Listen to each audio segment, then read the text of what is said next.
Namo Sang Hyang Adi Budaya, Namo Buddhaya. Halo teman-teman, kembali lagi di acara Budaisme. Pada episode kali ini berjudul Wihara.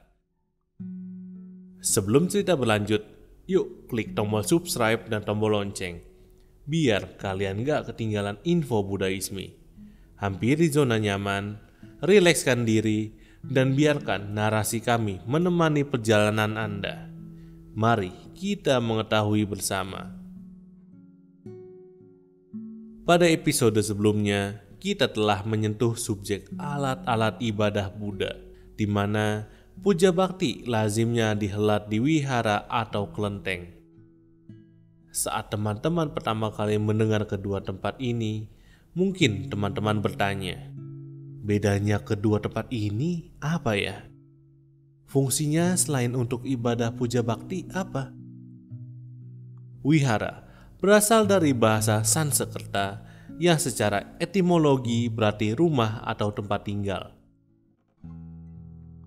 Wihara merupakan tempat tinggal bagi para biku, bikuni, samanera, dan samaneri. Samanera adalah biarawan Buddha yang merupakan calon biku. Dalam sejarahnya, pada awal-awal dekade Buddhis, biku-biku sangha atau persaudaraan yang berkelana tidak mempunyai tempat tinggal yang tetap selama wasa-wasa atau retret hujan. Karena Buddha sendiri tidak memberitahu para biku-biku harus tinggal di mana selama wasa-wasa, sehingga membuat para biku tinggal di hutan, gua gunung, dan lain-lain. Melihat hal ini, seorang pedagang di Rajagaha yang dewasa ini dikenal dengan nama Rajgir membuatkan tempat tinggal untuk mereka. Tempat tinggal ini berbentuk konstruksi kayu, namun seiring bergulirnya waktu, wihara berkembang menjadi sebagaimana yang kita kenal sekarang. Menilik sejarah wihara, maka salah satu fungsi awal wihara adalah sebagai tempat tinggal para biku, bikuni, samanera, dan samaneri untuk kehidupan spiritual yang lebih tinggi. Berkembangnya zaman menyebabkan wihara mengalami pelebaran fungsi. Fungsi-fungsi dari wihara sekarang adalah sebagai tempat beribadah umat Buddha, sarana pendidikan moral, disiplin, serta kebudayaan, tempat untuk menunaikan kebaikan dan kebajikan, tempat untuk melangsungkan dhamma, wadah untuk melatih meditasi dalam usaha untuk meningkatkan kesadaran kehidupan, dan wadah untuk melakukan kegiatan sosial yang bersifat keagamaan. Terus bedanya wihara dengan kelenteng apa? Apakah mereka tempat yang sama? Sebenarnya fungsi kedua tempat tersebut sama, yakni untuk ibadah. Namun terdapat perbedaan mendasar dari kedua tempat ini. Wihara merupakan tempat ibadah umat Buddha di mana terdapat para biku di dalamnya untuk belajar, ibadah, dan tinggal. Sedangkan kelenteng adalah tempat ibadah untuk penganut Tridharma atau tiga agama, yaitu Konghucu, Taoisme, dan Buddha. Sejarahnya, kelenteng dibuat pertama kali pada tahun 1650 oleh Letnan Kui Hun. Namun, kelenteng pertama kali dinamai Kuan Im Teng untuk sebagai persembahan kepada Dewi Welas Asih atau Dewi Kuan Im. Maka nuansa arsitekturnya sangat erat dengan Tionghoa. Kata Kuan Im Teng ini dilafalkan oleh masyarakat Indonesia sebagai kelenteng. Yang sering berjalannya waktu, Kuan Im Teng akhirnya disebut sebagai kelenteng sampai dewasa ini. Mulanya, kelenteng ini digunakan untuk penghormatan pada dewa atau leluhur masing-masing marga Tionghoa.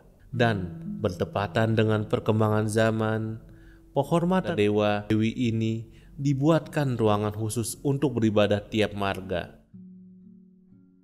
Maka wajar akhirnya kelenteng ini menjadi tempat ibadah Tridharma, yang bahkan kita dapat mempelajari ajaran-ajarannya ini di kelenteng.